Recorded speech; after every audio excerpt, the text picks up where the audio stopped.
This is Aparajita from evidyarthi.in और आज हम शुरू करने जा रहे हैं बीहाइव पोएम से poem number 4 the lake oil of Innisfree के क्वेश्चन आंसर्स को। तो सबसे पहले मैं आपको बता दूं सारे के सारे क्वेश्चंस लिए गए हैं, so don't worry about that. And मैं आपको बता दूंगी कि आपके लिए इंपॉर्टेंट कौन कौन से हैं, सो प्रैक्टिस भी अच्छी हो जाएगी हमारी। एंड रिफ्रेश कर लेते हैं एक बार स्टोरी को। ये पोएम पूरी की पूरी गिवन किसके ऊपर है? एक पोएट के ऊपर जो चाहता है कि अपनी बिजी शेड्यूल्ड लाइफ से बाहर निकल के वो एक खूबसूरत नेचुरल सीन में जाके रहे, जहाँ पे वो अकेला रहे, अकेली खेती करे और अपने तरीके से घर बनाए, सब कुछ वो ऐसा चाहता है। ठीक है, मतलब कि नेचर से कांटेक्ट रखना चाहता है। कहाँ पे? इनिस्फ्री में। इनिस्फ्री एक जगह है आयरलैंड के अंदर, नॉर्दर्न आयरलैंड के अंदर एक जगह है। एंड वो एक तरीके से इनहैबिटेंट आइलैंड है, यानी कि वहां कोई रहता नहीं है, एक तरीके से वो एक आइलैंड है। तो वहां जाकर रहने का वो एक दिमाग में एक वो बना रहा है आइडिया, एंड उसके ऊपर उसने ये पूरी पोएम रची थी। ठीक है, सो क्वेश्चन नंबर 1 क्या है हमारा? Thinking about the poem, page number 54 का रेफरेंस है। क्वेश्चन नंबर 1 है what kind of place is Innisfree? Think about. So Innisfree is really common word for me, क्योंकि common इसलिए क्योंकि Innisfree कोरियन ब्यूटी ब्रांड का भी नाम है। So Innisfree कैसी जगह है, कैसी प्लेस है, यहाँ पूछा गया है।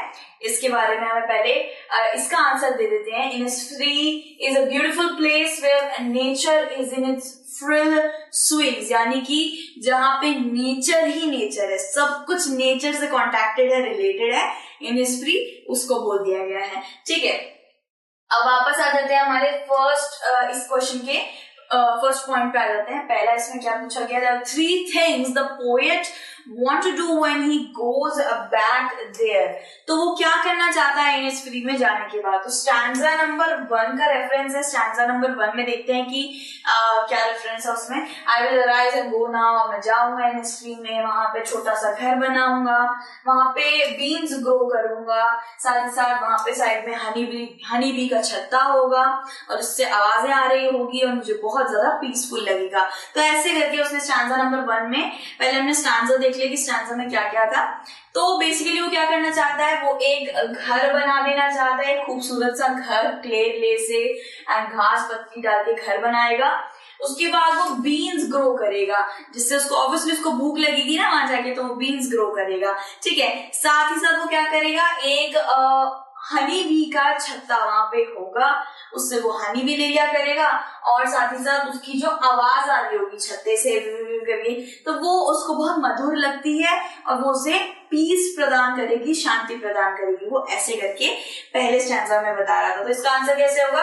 The poet want to build a small hut. वो एक घर बनाना चाहता है इनिस्फ्री में जाके, क्ले का, वेटल्स का बना देना चाहता है। ठीक है, ही विल हैव अ वेटल्स, मतलब कि रूफ लगा के बनाना चाहता है। 9 बीन रो, यानी कि 9 बीन्स की रो वो वहां पे उगाएगा बीन्स को। हाइव क्या होता है? छत्ते को हाइव बोला जाता है। बी हाइव, आपकी जो बुक है ना वो भी बी हाइव करके, यानी कि बी का छत्ता। सो हाइव उसके पास होगा, उससे उसे हनी भी मिलेगी और जो बी होती है ना हनी बी, उसकी मधुर मधुर आवाज उसे सुनने मिलेगी। एंड उसे क्या बोला? हनी बी इसके छत्ते के पास में घर होगा। ठीक है, तो ऐसे करके उसने स्टैंजा नंबर 1 का बता दिया है। आपको स्टैंजा जरूर दे दिया जाएगा, वहां पे स्टैंजा से क्वेश्चन पूछे जाएंगे, ऐसे भी होता है। ठीक है, तो बेसिकली ये हमारे फर्स्ट स्टैंजा से हमने पता कर लिया कि फर्स्ट स्टैंजा में क्या था। ठीक है, देन हमारे सेकंड वाले में what he hears and sees there and its effect on. तो स्टैंजा नंबर 2 का रेफरेंस है यहाँ पे। स्टैंजा नंबर 2 में वो क्या क्या देखता है और क्या क्या, मतलब उसके ऊपर क्या क्या इफेक्ट पड़ता है उसका, तो ये बोला गया। स्टैंजा 2 क्या है? And I shall have some peace there for dropping wheels of morning to where the cricket sings. तो यहाँ पे उसने इस पूरे स्टैंजा में ये था कि सुबह सुबह मॉर्निंग होगी, एकदम बढ़िया सी डॉन वाली मॉर्निंग, यानी कि बहुत ज्यादा बिल्कुल सुबह सुबह नहीं होती वैसी वाली मॉर्निंग होगी। क्रिकेट एक तरीके का इंसेक्ट हो रहा होता है, वो गाएगा मेरे लिए। उसके बाद सुबह घूंघट कर लेगी क्लाउडी आसमान का। देन नून होगा, मिडनाइट होगा, मिडनाइट मतलब आधी रात में पूरा शाइन, ग्लिमर मतलब कि शाइन करेगा स्काई। नून यानी कि शाम को पर्पल ग्लो आ जाएगा स्काई के अंदर। ठीक है, और इवनिंग के अंदर फुल ऑफ द लिनेट्स विंग्स, यानी कि वहां पे लिनेट नाम के एक पक्षी उड़े खुलेगी और बहुत मुझे शांति मिलेगी। तो ऐसे करके वो उसने पूरे स्टैंजा में बताया है। ठीक है, तो क्वेश्चन नंबर 2 तो हमारा यही था कि स्टैंजा 2 के अंदर उसने किस किस चीजों का अपने ऊपर इफेक्ट बताया कि कैसा मेरे पे इफेक्ट होता है और कौन कौन सी चीजें उसने देखी। तो क्या क्या चीजें उसने देखी, उसने मिडनाइट देखा, नून देखा, सुबह देखा, लिनेट्स विंग, ये सब उसने बताया है।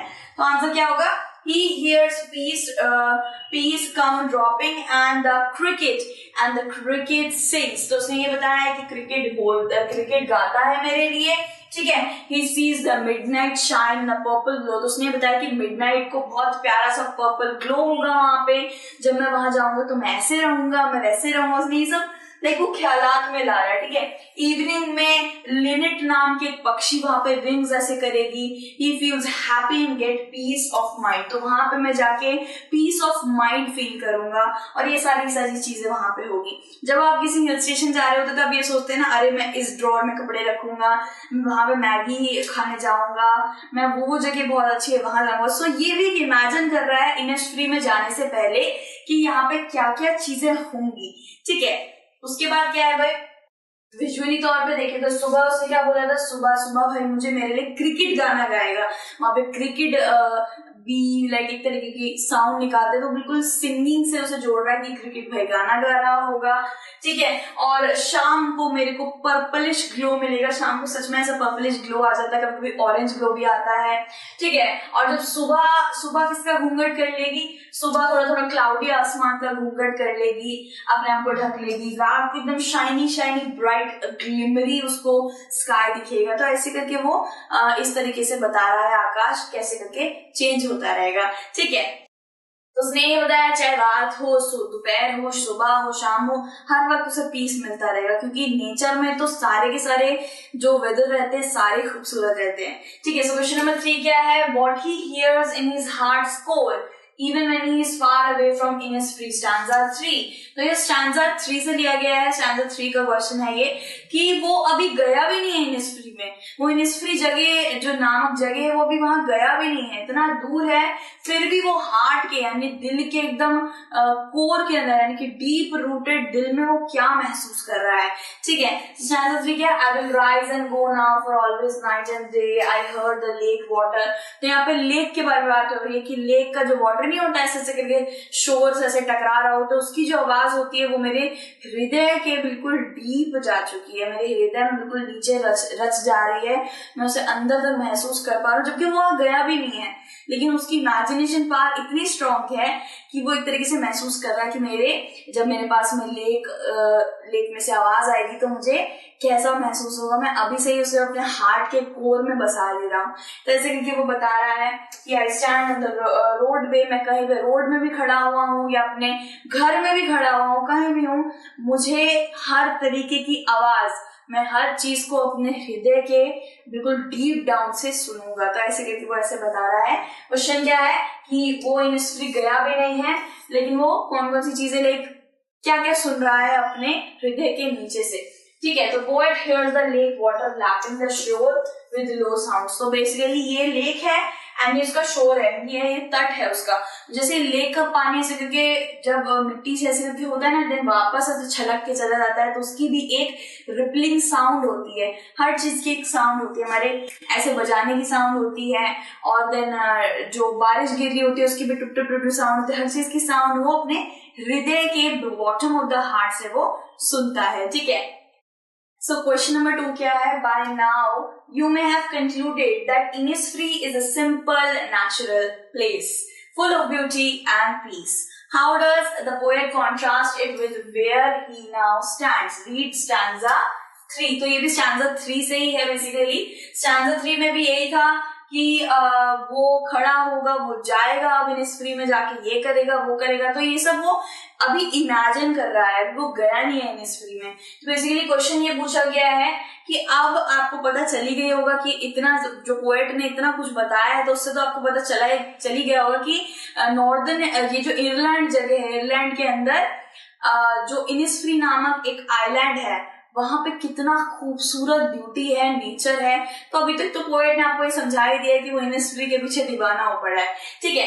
सो आप मतलब ये how does the poet contrast with where he now, मतलब वो अभी कहाँ पे है, वेयर ही वाज नाउ, तो अभी जहां पे वो है और इनिस्फ्री की बात कर रहे हैं, तो कैसे करके वो इन दोनों को डिफरेंस बता रहा है, ठीक है। सो आंसर क्या है, the natural beauty of Innisfree is used and explain in contrast with the roads and pavements in city. तो बेसिकली वो ये बोल रहा है कि मैं सिटी लाइफ में रहता हूँ, एक पेवमेंट यानी घर में रहता हूँ, मेरे घर में कंस्ट्रक्शन हो रखी है, पेवमेंट यानी कि पूरा ढका हुआ कंस्ट्रक्टेड घर है मेरा, साथ ही साथ बिजी लाइफ, बिजी सिटी में रहता हूँ, और एक जगह इनिस्फ्री है जो बहुत खुशहाल सुकून वाली जगह है। तो वो किससे, बिजी लाइफ से कॉन्ट्रास्ट कर रहा है इसको, ठीक है। Colour which symbolise decay and death, grey colour, तो मेरी पूरी जो सिटी है वो बहुत ज्यादा रश रश वाली सिटी है, एंड जो इनिस्फ्री जगह है बहुत खूबसूरत है, नेचर से बिलोंग करती है, और जहां मैं रहता हूँ वो सिटी लाइफ है। सो वो क्या कर रहा है, वो इधर से इधर मूव हो रहा है, वो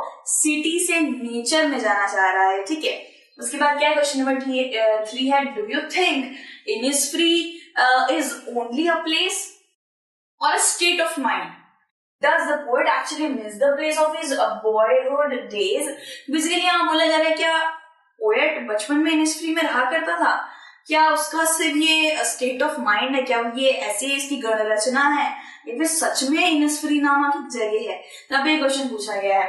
आंसर क्या, ऑब्वियसली इनिस्फ्री एक नामक, एक ऑब्वियसली मैंने आपको जैसे बताया आयरलैंड में एक आइलैंड का नाम है, लेकिन वहां पे कोई रहता नहीं है, इनहैबिटेड है वो, यानी कि वहां कोई भी जानवर इंसान कोई नहीं रहता है। बेसिकली जानवर पक्षी पौधे हो सकते हैं, लेकिन इंसान वहां नहीं है, ठीक है। The natural beauty of Innisfree is not the creation of the poets fancy, ये पोएट ने नहीं रचना करी है इसकी, ऑब्वियसली ये जगह सच में एक जगह है, it's a real place that gives solace to the frustration souls. अगर आप वैसे तो नहीं जा सकते हैं, सॉरी, बट अगर कोई भी वहां पे जाए, अगर कुछ भी वहां पे रोड बनाया जाए सब, तो वैसे तो एक बहुत बड़ी लाइक नदी के बीच में है, बहुत बड़े समुंदर के बीच में है, लेकिन कैसे कर सकते हैं। लेकिन अगर आपको शांति चाहिए तो आप इस पोयम को ही पढ़ लीजिए, क्योंकि ये पोयम पढ़ते ही इतनी ज्यादा शांति मिल रही है। उसने वहां वो गया भी नहीं है, स्टिल उसकी इमेजिनेशन इतनी स्ट्रांग है कि वो बता रहा है कि यहाँ पे ये होता होगा, यहाँ पे वो होता होगा, तो इतनी सारी चीजें वो बता रहा है, ठीक है। So the poet long to live at such beautiful life, ठीक है। So peaceful place he misses a lot, तो वो पीसफुल प्लेस में जाना चाहता है, वो बिजी लाइफ से हटना चाहता है, वो खूबसूरत सी जगह पे जाना चाहता है। अब आप इनिस्फ्री को ही देख लीजिए, ये इनिस्फ्री है, द लेक ऑफ इनिस्फ्री, ठीक है। तो कितनी ज्यादा खूबसूरत जगह है, ये एक आइलैंड है और यहाँ पे कोई नहीं रहता है, लेकिन यहाँ पे शांति जरूर होगी। कोई नहीं रहता, बिजी लाइफ यहाँ पे एग्जिस्ट नहीं करती, तो ऑब्वियसली शांति भरपूर मात्रा में यहाँ पे जरूर होगी, ठीक है। सो इसका ये जो सेकंड पार्ट है, सेकेंड पार्ट का हम लोग क्वेश्चन नंबर 1 कर रहे हैं। Look at the words the poet uses to describe what he sees and hears at Innisfree. तो हमें वर्ड्स को डिस्क्राइब करना है कि उसने क्या क्या देखा था इनिस्फ्री के अंदर। बेसिकली बी लाउड ग्लैड, तो आपकी पोएम से कुछ कुछ वर्ड्स को यहाँ पे ले लिया गया है, बी लाउड ग्लैड। तो ऐसे करके पोएम, एक्चुअली जब पोएम से आपको कभी भी क्वेश्चन पूछा जाए तो इसी तरीके का पूछा जाएगा, उसमें जो डिफिकल्ट वर्ड्स होंगे उसी का मतलब आपको पूछ लिया जाएगा कि इसका मतलब क्या है। सो बी लाउड ग्लैड का मतलब ग्लेड, एक्चुअली ग्लैड नहीं ग्लेड होगा, ग्लेड का मतलब है क्वाइट क्लियर प्लेस, यानी कि एकदम खाली जगह को ग्लेड बोला जाता है, जहाँ पे वो घर बनाना चाहता था और जहाँ पे उसको लाउड बी का छत्ता चाहिए था, जो तेज तेज आवाज आ रही है बी की, वहां पे उसको घर बनाना था, ठीक है। Evening full of the linnet's wing, यानी कि शाम को जो लिनेट नाम की पक्षी है वो ऐसे करके विंग्स ऐसे करके अपने लहराएगी और उसकी भी एक आवाज उसको सुकून देगी, ठीक है, और उसको देख के भी उसको सुकून मिलेगा। थर्ड वाला क्या है, lake water dripping with low sounds, what pictures do these word create in your mind. तो ऑब्वियसली लेक वाटर का क्या है, हमारे दिमाग में पिक्चर आता होगा, उसमें आवाज आती होगी शोर के अंदर से और बहुत ज्यादा शांति होगी, ठीक है। सो इस तरीके से ऐसे क्वेश्चन थे, हमने इसके आंसर कर दिया। प्रॉपर वे में कैसे लिखेंगे आप, these words create the picture of the hive and honey bee humming all around, it is in the glade. तो यहाँ पे इस वाले का मैं बता रही हूँ कि ये इसका अगर हम पिक्चरिंग करेंगे बी लाउड ग्लेड का, तो एक खाली जगह पे बीज जो है वो आवाज कर रही हैं, बहुत ज्यादा हमिंग आवाज कर रही हैं, ये हमारे दिमाग में इसका पिक्चर आएगा। ठीक है, इवनिंग फुल ऑफ लिनेट्स विंग का क्या आएगा? लिनेट एक बर्ड नाम है जिसकी विंग्स होते हैं ऑब्वियसली बड़े बड़े। व्हेन इट फ्लटर्स, जब वो ऐसे फड़फड़ाती है वो अपने विंग्स को तो बहुत ज्यादा खूबसूरत लगती है। When the bird sit on the tree, जब बर्ड सिट पे बैठती है तो जो ट्री पे बैठती है तो बहुत खूबसूरत लगती है, नेचुरल सीन की तरह लगता है। इट लीव्स एन अनडेलिबल या unincredible impression on the minds of the beholder. जो देख रहा होता है उस लिनेट के विंग्स को फड़फड़ाते हुए, लिनेट को एक डाली पे बैठा हुआ देखता है तो उसको बहुत अच्छा महसूस होता है। ठीक है, it is an ordinary but bewitching scene. Obviously जब हमसे लेक का पूछा गया कि लेक ड्रिपलिंग वाला जो था फ्रेज, यहाँ पे देखिए lake water dripping with low sound वाला, ये आपके दिमाग में कैसे करके आएगा? ऑब्वियसली जब आप लेक की बात करेंगे तो इस तरीके से आपके दिमाग में पिक्चर बनेगा obviously. So the waves strike the lake's shore to create a pleasing and shooting sound. Soothing होगा, सॉरी सूदिंग साउंड होगा। ठीक है, सो एक ऑर्डिनरी लेकिन ऑब्वियसली ऑर्डिनरी सीन है। लेक तो आपने कहीं ना कहीं नदी देखी होगी, तटीय इलाके देखे होंगे। बेसिकली अगर आप मुझसे पूछे, अगर आप मुझे एक पर्टिकुलर फ्रेज दे दे तो मैं अपने दिमाग में इमेजिन करूंगी तो कुछ इस तरीके से ही फोटो आएगी मेरे दिमाग में कि वेव्स आ रही हैं, वो से छल के चली जा रही है, उसमें एक आवाज आ रही है एंड देन वो वापस चली जा रही है, तो ये एक ही तरीके का पिक्चर आएगा। तब एक फ्रेजेस दिए गए थे और बोला गया था कि आप इसको पिक्चराइज करिए और उसके ऊपर लिखिए। ठीक है, सो क्वेश्चन नंबर 2 क्या है? Look at these words, peace comes a dropping slow, ये हमारे वर्ड्स है।